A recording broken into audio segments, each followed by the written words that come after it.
What's up, Whiskey World? Welcome to Northern Proof. I'm Ian. I got my buddy Darryl and my buddy Dave, possibly, if it's the right way.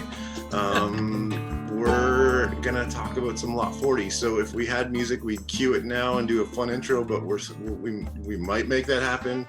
Dave and Darryl, why don't you introduce yourself and we'll chat about it. Yeah. Well, I'm Dave, and we are definitely starting this out because if you could actually see the other side of this camera right now, this is not a legit setup, boys. Do you have that photo? So I might flip to it right now if I edit it. All right. And I'm Darryl. I'm Whiskey Sith on Instagram and TikTok. Come along and follow along in my adventure. TikTok, that's new. I haven't even followed you on that. I don't own TikTok. Oh, baby. Own TikTok? Do you own it? I don't have TikTok yet. I thought it was like going to blow up my phone. It is? Okay. Oh, it's a swipe hazard. You will just find yourself sitting there for far too long swiping through videos. Sitting where? Anywhere. Okay. But usually the toilet. Fair enough. Be real. You were in there for like 2 hours. Yeah. Just watching Dave do lip sync videos. That could get it is interesting. Quickly. I know we're awkwardly getting into TikTok right now because all the kids are doing dances on it, but there actually is some good whiskey content on TikTok because it is another platform to share what you're doing and it allows you to do it in a fun way. So we're going to make you get a Northern Proof whiskey TikTok account coming soon. Northern Proof, it's got to happen. If the masses want that, then we will bring it to them. We'll never hear from you again. You'll be in that deep dark hole of TikTok that you don't ever come out of. That's true. Brilliant. So Northern Proof kind of happened over the past few months, I guess you could say. 2020 has been one kind of year.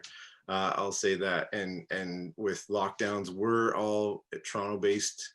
Just outside of Toronto based, and lockdowns here have been pretty significant. We've been stuck in our houses and trying to be as safe as possible.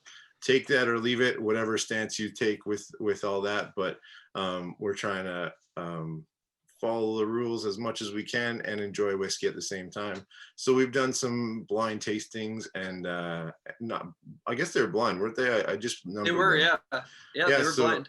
I grabbed a few bottles from my collection, got some sample bottles and collection / they're all open, but and then poured them and we just had fun with over Zoom calls and whatnot. So we're like, hey, let's do it over Zoom more often and maybe record it and see what happens. So that's kind of where we're at. So I did a few with Darryl and I did a few with Dave.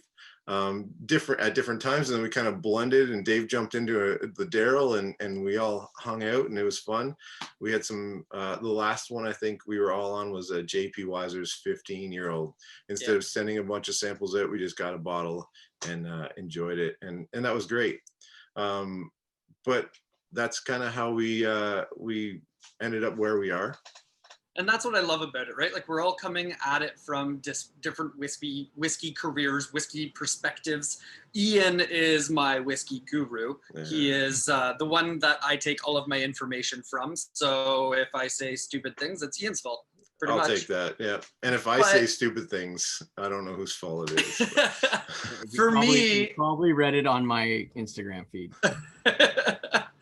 For me, I've always been interested in whiskey and even just, it's dumb, but watching some different shows, right? Like you're watching Suits and Harvey Specter is just pouring himself a whiskey after closing a big Macallan 30. Yeah, exactly. So then when you came up with the idea of doing these Zoom meetings, it was like, yeah, I definitely want to try it. But I had no idea the different types of whiskey, the complexity of this world that I just entered into. And now I'm like, I've dived right in and I am deeply immersed now. So Dave, are you coming from your whiskey background? Would you say you were mostly Scotch leaning or Canadian whiskey or bourbon? I was Jameson and ginger. So Irish whiskey, Jameson would be my go-to. If I walked into the liquor store, there would be the wall of all of the whiskeys and I would just go straight to Jameson. And that was just because a buddy of mine had it before. So that was my go-to. And then now when we first started doing some of the tastings, I really liked the peatiness of some of the scotches. Just that campfire smell brought back those memories of just being at a campfire is warm memory. Like I just loved that smell of that. But I'd say more recently, I've been leaning more to some of the sweeter bourbons, like getting those caramel toffee notes on the nose and stuff. Like they're just delicious. It's a dessert at the end of the day, basically. So yeah, I've kind of got a broad spectrum of what I like. I like most things, but I've definitely had a few that I do not like. Awesome. Yeah. I like to hear that you've expanded away from Jameson's, which is Yes. an all right Irish whiskey. I think that's strength stuff. I have a story about Dave. Actually, he had his third child. Was it? I think it was Abby. Yeah. And I handed him a bag of stuff. Was that? Yeah. It I think it was Aria. Abby. Yeah, it was I don't Abby. think it was Aria. Yeah, and it was a Jameson Castmates, the stout Yeah. edition. And I knew he was a Jameson guy, but I'm like, here. The problem is you can't drink it with anything. You're drinking this neat. And I handed it to him, and then I remember the first pour, he sent me a picture of it and some glasses that I gave him. He's like, this is actually good. I'm like, Right. That's why I gave it to you. Like, I knew you'd get into this little rabbit hole that would start, and now we're doing a YouTube show. So yeah. Exactly. You're smart about that though, because your knowledge of whiskey, you know how to introduce people. And even in those tastings we did, you took the time to figure out which one and which order we would taste them in. You don't want a peat monster at the beginning because then you're not going to taste anything coming after that, right?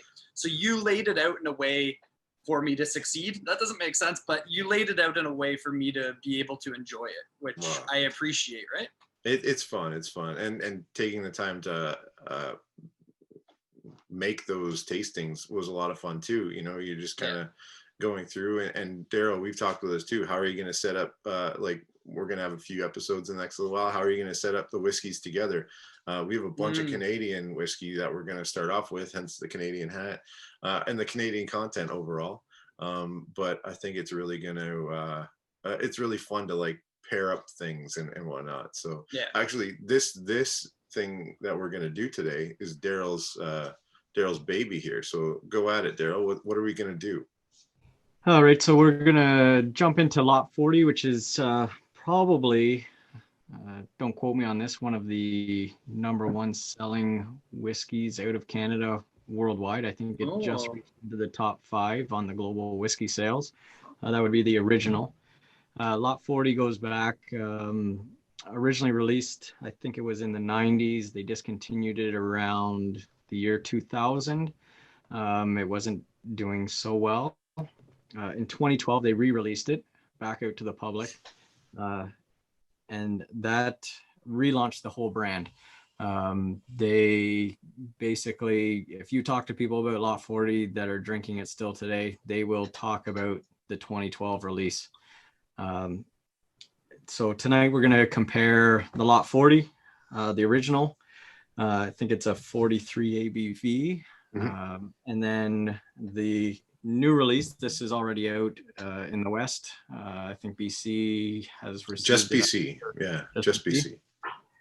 It's the dark oak, so it's been double casked. The first cask, I think, is a level, or is a char 3, number 3 char, and then into a number 5. I can't see it on the back of the bottle, and it's a bit higher proofed, and it came out at a 48 ABV. And we just want to compare them out, see what you're thinking about them, Dave. I think this is your first time actually tasting these two whiskeys. It is, yeah. They're a rye whiskey, copper still. Copper pot still, which is a special way of doing it compared to a lot of North American whiskeys. A lot of North American whiskeys use the column still just to produce a ton of it, and the pot still is a bit more labor intensive and whatnot. So Lot 40 is pretty cool that way. And another thing that I'll throw in that I'm not sure if Darryl was going to get to, but I'll steal it off you. They use virgin oak for the Lot 40 brand. I'm a bourbon fan, and I like the sharpness or the contrast that the oak brings, the virgin oak brings, compared to a Scotch or a rebarreled Canadian whiskey. It kind of mellows it, and I know a lot of people like that mellow, smooth, which is an awkward term to say in a whiskey group, because everybody's like, you can't say smooth, but that's what it is. Not a scotch. Yeah. So that smoothness, I like the sharpness. I want a bold whiskey, and Lot 40 really hits that for me. So yeah, so the virgin oak is a key thing, and then the dark oak has been double barreled. So I've had it once before. I'll comment on that later because I like to see what you guys think and go at it. So what are you drinking first, Darryl? I've got the original. Before I jump into that, it's also interesting talking to the master blender that creates these fine whiskeys, Dr. Don. Lot 40 is one of his favorite whiskeys to use to blend into many of his creations. So if you're looking for something to blend with other whiskeys and you pick the right one to blend it into, give it a try. See if you can make something special.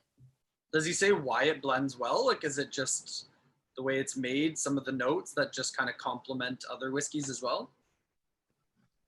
I don't think I can't remember if he has. Yeah. It's just something he uses quite often. Yeah. So Canadian whiskey is interesting. Scotch and American whiskey. I'm just gonna. That's kind of my wheelhouse. Is a little bit of Scotch, a fair bit of bourbon that I know, and then Canadian. Canadian, they distill all the grains separately. So they do corn, barley, wheat, rye, all separately, and then blend them together after the fact, which is a Canadian tradition. That's how they've done it. In the States, they mash it all together. It's the mash bill. Gotcha. Put all those grains together, make that whiskey from the mash bill, and then it's a small batch or whatnot. It's not blended after the fact. So Canadian whiskey, they do a lot differently, and I think that's probably why again, if Dr. Don listens to this and I'm wrong, please let me know. But the fact that it's a good strong rye that he can mix into the corn and whatever else he wants to do, maybe a real fun one to play with. I love rye whiskey. Is this 100% rye? Yeah. It is, yeah. I believe the older versions, Darryl, were 90 unmalted and then 10% malted rye, and now the new ones are just 100% unmalted rye, I believe. And it's just a really solid whiskey. I know the older ones were 8-ish years old, and I think they've been getting younger stock sent out in the bottles since that 2012 release. But I love this whiskey. It smells really nice, and I haven't had a whiskey like this on the nose. This is like, I feel like after this, it's got a memory note with me, and I wondered if I could hit it in a blind tasting, because it differs from some of the bourbons that I've smelt before, where it's not picking up the toffees and caramels. This is like a sweeter in like a kind of like a kid's candy kind of way. I don't know if it's like a Sour Patch Kid or. Okay. Yep. Cool. There's a different sweetness to it than I find the bourbons have more of like a deeper caramel toffee undertone, where this is kind of, I don't know, fruitier almost. Does that make sense? Yeah, I have a buddy who loves rye. It's his favorite thing, but the rye he likes is aged long enough for the rye to turn from spice to candy. It almost goes sweet, like it changes from that like rye punchiness to like this sweet candiness. And I'm getting the one I have here, which is the one you have, Dave. I sent you the sample. Like I just nosed it again for the first time in a while. It's so good. Like, it is. Yeah, I go in waves of this. I get pink cotton candy off of it. Oh, really? Ooh. One of my favorite. Okay, so I, being new to the whiskey community and trying these, I think it's one of my favorite things is when you hear a note smelling for it, because I don't know if it's just a mental mind game of like, now you're searching for something, but it's fun to be able to find those. Pink cotton candy. I can't get that on this. Get a little orange rind. Orange rind is where I was exactly going. I get the orange peel, like that cloviness, kind of that Christmas orange with all the cloves in it. The baking spice, and then I get a lot of caramel in this one. I'm not sure if it's just batch but or did I don't think I blended something in that, but, Right. no, it's not. It's the original bottle. He poured but you a it's- custom blend. Yeah, you're getting more Not caramel. 40 I Not think lot it's 40 100% right at all. This is a trick. You've screwed me again, Ian. No, No. and I actually like the youthfulness of this rye. So as I said earlier, my buddy likes it when it turns to that candy. It can also go like leather and oaky. You have virgin Oh. oak. Yeah, you get virgin oak, so it gets that like oakiness with the candy. I like the like punchiness of this. I find when I smell it, it's got a lot of vibrance, maybe a Yeah. little floral fruitiness to it, and I really appreciate that. It's punchy to me. It gives me that pop of smell, and I'm excited to try it. Yeah, the oakiness is there. Like I am getting that on the nose, but like for me, like this is gonna sound weird, but it sounds like a chewy. Like it sound like when I smell it, like my mouth is watering, and I feel like I'm gonna chew on this whiskey almost. Well, do it. Yeah, definitely gets you to that It's level. like I'm gonna eat some rye bread. Oh my goodness, Yeah. that just like electrifies the mouth. I know it's not a huge, like a very high proof, right? Like it's 40 something, 40. Yeah, 43%, so 86 proof. It's Yeah, not. but for not being high proof, like it really punches in the mouth nicely. If we have any American viewers watching this is available in the States pretty easily. I know I think it's around $40 American. It's worth it to me. This is one of the best ryes, I think, for the price point. In Canada, it's sitting at like $35 to $40 in Ontario. It goes on sale for $5 off pretty frequently. Grab one. It's such a good bottle to have on your shelf. Yeah, for the price, you don't get that cheap rye note that is in a lot of cheaper whiskeys, which is the menthol, the mint, one that as soon as I taste, I do not like. Many people obviously do, but this one just doesn't have it at that price level. Mm-hmm. So Dave, Yeah. don't drink it all yet because you want to compare. fine. Yeah, I do know Dave, and he gets excited. It's like, oh, it's gone. No, but I think the one thing I do like about it is, I'd say the palate and the nose match. Okay. Where sometimes with some different whiskeys I've had, the nose is completely different from what you taste. Yeah. Like you're smelling one thing and tasting something completely different. Where I find that these are matching well. I find like on the mouth, you're getting a little bit more of hit from the spices. Like you get a little bit more of the peppery almost or baking spices. Yeah. Then on the nose, you're getting a little bit more of the sweeter notes, Mm-hmm. where it doesn't necessarily, I'm not tasting those sweeter notes as much right now. I get a lot of floral on the nose too, like a sweet flower almost. Yeah. Something like that. I don't know what that is. I'm not a florist by any means, but I hear floral is a tasting note. So It's a lily. It's a lily from the gardens of.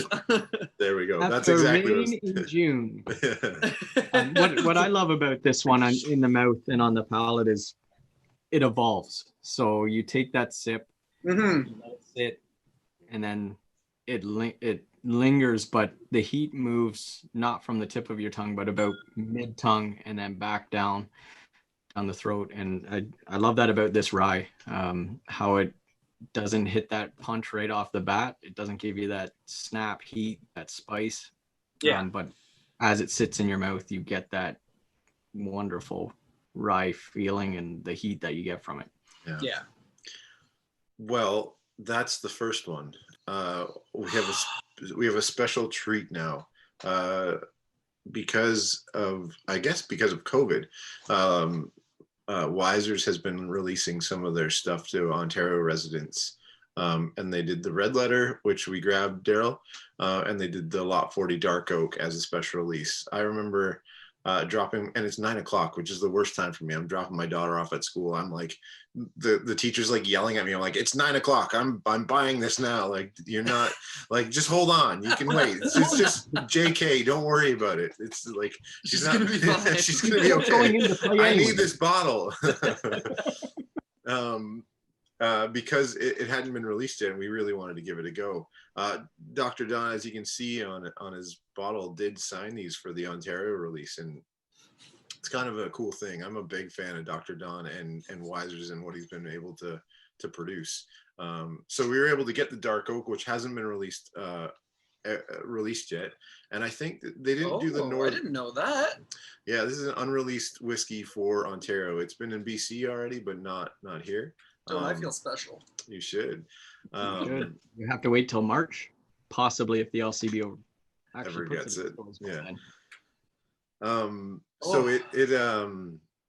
this has kind of replaced the Northern Border Collection for 2020. The Northern Border Collection is the Gooderman Worts special bottling, the lot 40 cast strength usually, and whatnot. So they didn't do that this year, but this came out, which I was stoked to get.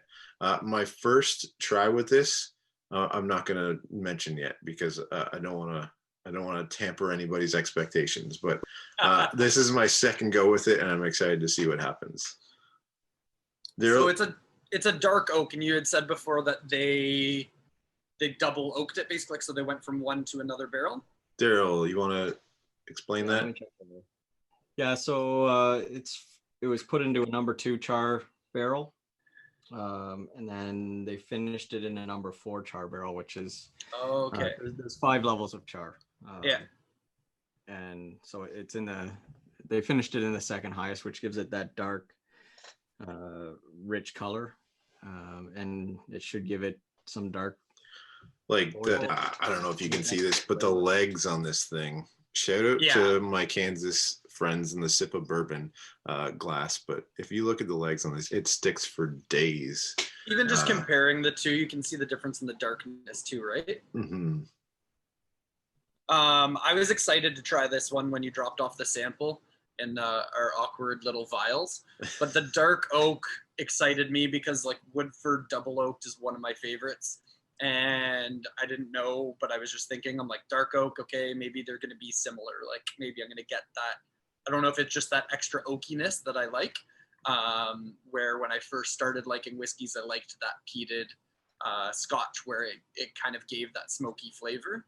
So then the dark oak, and like on the nose, you're getting that campfire, you're getting that deeper, richer oak smell, which really gets me going. Good. I get a little of that leather that I was talking about on it. Yes. Like it's got this like, it's almost muted the floral, the floralness, the sweet like vibrance. It's almost muted that a little bit and given it like this body to it almost. Ooh. Yeah. So to this one, I get. We all like a little bit more body, don't we? Hashtag dad bods. Yeah. Hashtag 2020. This is my whiskey body. Ian. From this one, I start to get cinnamon, caramel, or caramel, depending how you want to say it. Toffee. It's a much richer smelling. I don't get the candy, as Ian mentioned, the floral notes on it. I still get the sweetness though. It's just like you said, it's muted a bit, but I still get that candy. That it's just like you said, it's muted. It's a little bit of a lighter candy. Mm-hmm. Yeah, it still smells delicious. It's definitely in there, but it's covered up by that oak spice, the baking spice smells, nutmeg. I do get the cinnamon now that you said that. I didn't pull that out before. Mm. I think it's because my wife does so much baking. I pull out if you give me something that's like, hey, this is a summer walk in a field full of flowers, I'm gonna be like, yeah, that's exactly what it is. And they're like, this is an apple pie, a peach pie, cinnamon loaf, or something like that. I'm like, oh yeah, that's what my kitchen smells like. Absolutely. I can speak to that too because I'm a contractor and we did a lot of work at Darryl's house, and his wife did a lot of baking, and we were very, very grateful for her baking. Hashtag dad bod. Exactly. Dad bod. Oh, this is great on the palate too. So my first experience with this, I was incredibly underwhelmed. Actually, yeah, maybe I'd hyped it up so much. There's a bunch of people on Instagram that tried it and just were blown away by it, and I was like, oh, I respect all these guys, like, some people have completely opposite ideals and like palates and Yep. how you taste things. But some of these guys, I was like, oh no, I align with that palate. And when I tasted it, it was just a awkward. In my head, it was an awkward whiskey. Like I couldn't understand it, what was going on with it.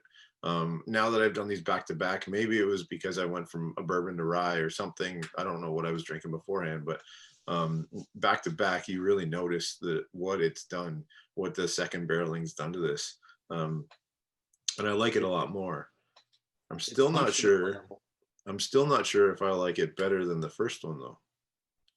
Yeah, it's punched up a lot. It's a lot spicier, definitely on the palate. It's got that rye. That rye heat is right there.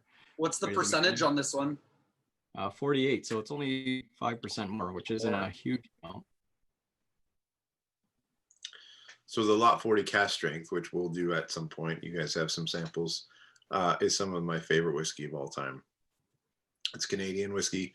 Oh, that's cinnamon on the finish too. I get a lot of that cinnamon, which I really enjoy.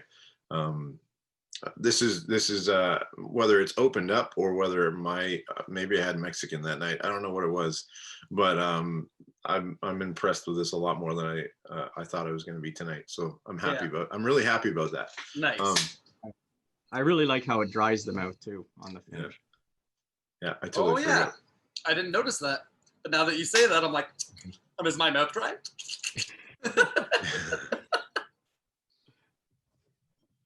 I like how long it lasts too, though. Like it lingers in the mouth nicely. I don't want to spend money on a whiskey that you're just gonna drink and it's gone, right? For me, a lot of the first reaction, that nose, is really, really important to me. It's got to smell amazing, and then it's that finish. It needs to stay with me. I want to sit down on the couch with this and enjoy it for an evening and just have that linger in there. Yeah. And that oakiness on this one is coming through a lot more on that finish. Yeah. I really get the rye bread out of this, almost like a pumpernickel. I don't get that out of the original or everyday release, whatever you want to call it. Going back. Yeah, it's pure cinnamon. Oh my gosh! Like, if you go back to the normal, it's night and day. Like, it's tough for me because the sweetness of this. And I get that youthful rye, that like poppy youthful rye in this, and then I get some like I get some. Sorry. I don't know where you're going with that. You just paint a picture for me. I'm starting to like picture them as people. We've got like the young youthful one over here, and then the more sophisticated aged gentleman over here. This guy's going to college. This guy is in the smoking chair. He's got his nice Cohiba going. He's just, made it in life. Honestly, I've got to say that the original I like a little bit better on the nose. That sweet punch is, like I said, I've never smelt something like this one before. I'll get you some more of this, Dave, because I think if you let it sit while you're watching a movie, that nose would evolve a little bit more. Oh, okay. On the dark oak. On the dark oak, yeah. I think it's muted at first because you're so used to smelling that vibrant rye in the Lot 40, and I think there'd be a lot more you get just kind of hanging out with it for a little bit longer. I'll leave the glass out and smell it before I go to bed then. Yeah. A reason to not clean the dishes. Sorry, babe. I just need to let it linger a little bit longer. I'm getting those notes after it's dried. Exactly. After the angel share has all disappeared. Yeah. So my consensus. So I came into this thinking the Lot 40 original was going to blow it out of the water for almost half the price, essentially. Coming back to it now, I'm probably, if they're both sitting on the shelf and I want a whiskey, I'm gonna grab the dark oak now that I've had them both. I like it better. It's not the Lot 40 cast strength that I love. including which is interesting because their third edition of Cask Strength Lot 40, the rye whiskey, was finished in French oak, and it did the same sort of thing, kind of muted the nose a little bit more, which we'll get to when we do it. And I actually loved that one, but this one I found it kind of lost a little bit of that vibrancy. The other one's a little bit more proof, so maybe that's where it balanced it. But and you're a big high proof guy, like you like your high proof. I prefer proof in a whiskey. Where for me, like I'm building to that, because I remember one of the tastings we did, I had a Knob Creek that I loved, so I went out and bought it. And when I had that, and when I had that as my first glass of the night, it hit way harder. And I had to throw a couple cubes in with it to be able to balance that out for me, as like I start to build my palate to be able to handle some of those higher proofs. Yeah. One thing I was thinking though, I like them both a lot. I was thinking the original would be more of a daytime, like afternoon, sitting out in the sun, where the dark oak would be more of a nighttime, sitting by the campfire, sitting inside by the fireplace, watching a show, something like that. So I think they kind of, because of the sweetness of the original, it leans more to like a daytime. Like you said, it's vibrant, it's bright. Like I think that's kind of the difference for me. I like them both. Like you said, the one being a little bit cheaper, I'd probably lean to that just because I'm a little bit cheaper in general. So, but I think that's kind of how I would take these two whiskeys. Cool. And Darryl, what do you think? What's your overall? I like them both. I have from day one. I didn't get when we first both opened up the Lot 40 dark oak, and you didn't like it. There was definitely some notes there in the neck pour that I didn't like, but they've disappeared. The bottle's gone down a bit. But I'm a little different from Dave in that the original would be more a summertime, and the dark oak, it's got that warmth for the winter. Okay. It's one of those I'm sitting out, at the fire in the winter, or that'd be more a go-to pour. Yeah. A nice frosty night up here in Canada. Yeah. It's true. Get that rye warmth in you. So the consensus overall is both are a buy. Like yes. I would buy both if I had the opportunity. Lot 40 original is a staple in my bar. I always have it. If not, I'm looking for that sale because I'll buy two more. And it's one I usually share or gift to people, especially if they're not too deep into whiskey. It's a really good starter rye and be like, this one's a little different than your Crown or your, Wiser's 15 or whatever it might be that they're used to, the more easygoing whiskey. I'll add in the rye factor. And I would say to the neighbors to the south of us in the States, if you get a chance to try it, I'm shocked. Like Rittenhouse would be a rye in the States. It's a bottle and bond, so it's 50%. This one's 43. I get a ton more character on the nose and on the palate with this than I would that Rittenhouse. So really great stuff that Dr. Don's putting out at Wiser's and Corby. So it's really good stuff. I'm a big fan of it all. So I think that kind of concludes this. Visit us I'm going to be at Northern Proof. I didn't intro myself well, so I'm at Northern Proof / Dave because I need somebody that's actually going to use the Instagram handle. But Northern Proof, northernproof.com and the Northern Proof YouTube channel. And we'll get some content out. We got the Bro Laws below us. Dave at the Bro Laws, if you want to do any promo or where they can find you, that'd be good. Yeah, we're a contracting company, me and my brother-in-law, hence Bro Laws. So we're on all of the social media platforms. Bro Laws are us on Instagram, I believe. You can catch us doing some weird childish dances on TikTok, like we mentioned. So yeah, we're contractors. So if you're interested in renovations, you can follow along. And I'm going to also start sharing more and more about whiskey as I grow more and more into whiskey. And we got Darryl, as you can see, at Whiskey Sith with the name there. Go ahead, Darryl. Yeah, jump on. Give me a follow on Instagram or TikTok. There's a lot more content on Instagram. I do some reviews of new whiskeys I'm trying, just what's going on in life, and jump on. Let's start a conversation. Love talking with everybody. I love that you said that. And before we say goodbye, I just want to say that's one thing that I think I've loved most about whiskey is the community. It's more than like a good whiskey is complex. I think the whiskey community is just as complex, for sure. because there's so many people out there and so many people that are willing to talk about it. And I think it opens up great conversations. We have talked more about our personal life as well anytime we're sitting around drinking whiskey.